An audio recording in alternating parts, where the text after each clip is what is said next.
Fathers, judges, my colleagues, the state representatives and the senator, mayor, elected officials, Consul General, I'm honored to have you here with us, our Consul General Majdi Ramadan. I can sense what you scholarship winners are thinking. Another boring speech from another boring speaker. In a series of speeches that you are going to hear this year in all of those commencements. Students are anxious to pick up that check and move on to another venture, while your parents are thinking about paying the bills for the college education upon which you are about to embark. I see John laughing. But wait a second. Charlie Chaplin once said, "A day without laughter is a day wasted." So the task before me is to be educational, humorous, precise, and to make you think about all of the blessings you have in our lives, and as well as the challenges that we'll face in the day ahead. You know that in every speech, there's always a lesson to be learned. 2 summers ago, my daughter Rebecca and I had the privilege of visiting our native country of Lebanon for 11 glorious days. 38 years had passed before I went back to my native country, and indeed, we had a great time. Upon returning to America, I produced a video narrating our trip day by day. The video started by the Lee Greenwood song, "I am proud to be an American where at least I know I'm free." And it concluded by the glorious voice of Fairuz, "بحبك يا لبنان يا وطني بحبك." The video went viral and it was seen on YouTube all over the globe. So 38 years ago, back in 1974, before all of you students were born, my new bride and I flew to Lebanon for a visit. And at the end of the summer, I stood at the tarmac of Beirut International Airport saying goodbye. 38 years ago, how times have changed. So allow me please to assimilate for you, especially to you students, the correlation between our society then and our society now. But before I do, allow me to digress back 3 years earlier. 4:30 p.m. on July 16, 1971, I landed on American soil with a dream of a better life. No money and unable to speak English. I settled in Waterbury and soon began to work at a gas station, then at a textile mill. The work was treacherous, the nights were cold and long, and the days in the basement of the textile mill were hot to 104 degrees. I thought better and decided to enroll in an educational institution. I was the first international student at post-junior college. Having spoken a little English, I was hired to work between classes as a staff janitor at the rate of $1.85 per hour. Shortly thereafter, I was promoted, but no increase in pay. I was promoted to run the Dido machine in the basement of the administration building. Do not worry if you don't know what a Dido machine is. It no longer exists. It is like a copier that you ink manually while turning the handle to produce copies one at a time from a carbon paper. When needed in the office, my boss would use his rotary dial phone to contact me. We had one phone line and one set. If the line was busy, he would have to dial again, 1 digit at a time. Push buttons phones? What are these? The internet? Someone's wild imagination. Obviously, IM in me was out of the question, so was Viber and WhatsApp. Flip phones would later become known to Captain Kirk and Mr. Spock, and who at that time enjoyed the luxury of multiple phone lines, fax lines, Verizon, FaceTime, and Nextel. The dormitories in the school were separated, boys' dorms and girls' dorms. Doors would lock at 10 p.m., and visitors of the opposite sex were never allowed past curfew. When I went jogging in the morning, I put on my regular sneakers.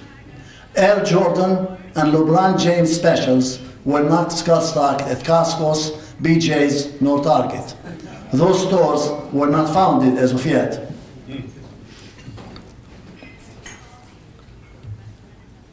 And even the CB radio with the infamous Breaker 1-2 slogan were yet to become popular. Parents may remember that none of their vehicles were equipped with a passenger side view mirror. So you students may react to the 70s as the dark ages. How the heck did you live back then? While we older people will think of them as the good old days. Regardless of one's perception, it is essential to note that the emergence of the technology has changed our lives. And this is very important. I would like you students to listen to this. It is a fact. Do you know that 90% of today's technology was undiscovered 30 years ago? 90% of today's technology was undiscovered 30 years ago. And that 50% of what I know today, 50% of my knowledge will be obsolete in 5 to 10 years. So keeping our knowledge current is no longer a luxury, but a necessity for survival.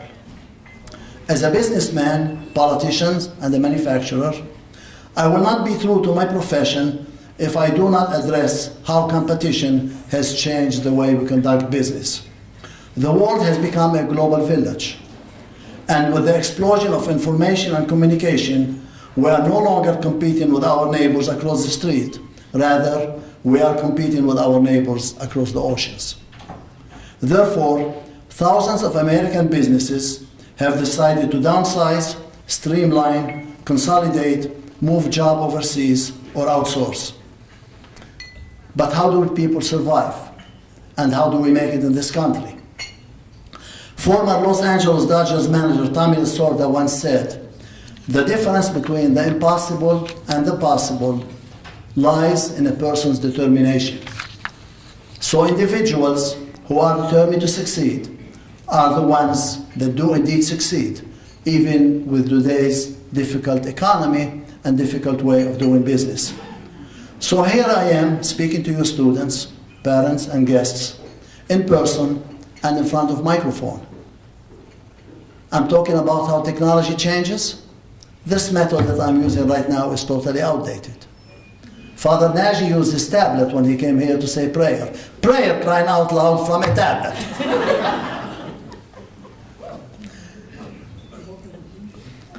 A few weeks ago, a person that I know very well, Rich Mastraccio, an astronaut, Waterbury native, who graduated from Chase Elementary School and Crosby High School in the good old city of Waterbury, spoke to students who gathered at the Palace in Waterbury, the Palace Theater. He was circling outer space, and he talked to the students like he was with them.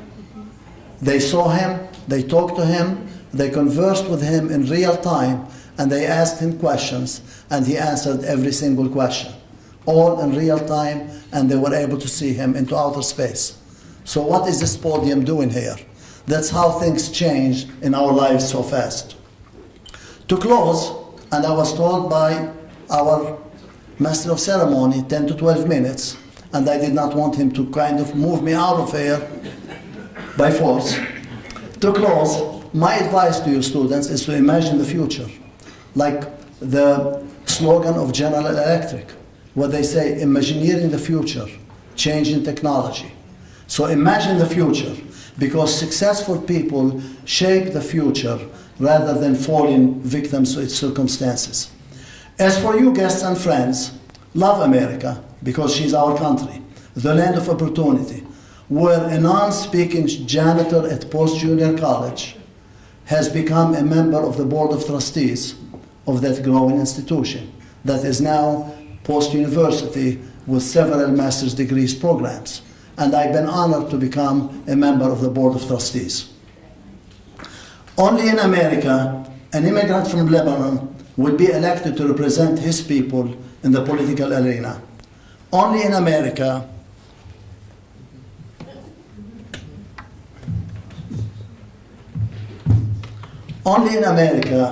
we have the freedom to to live and work while we are still free to enjoy the culture we love.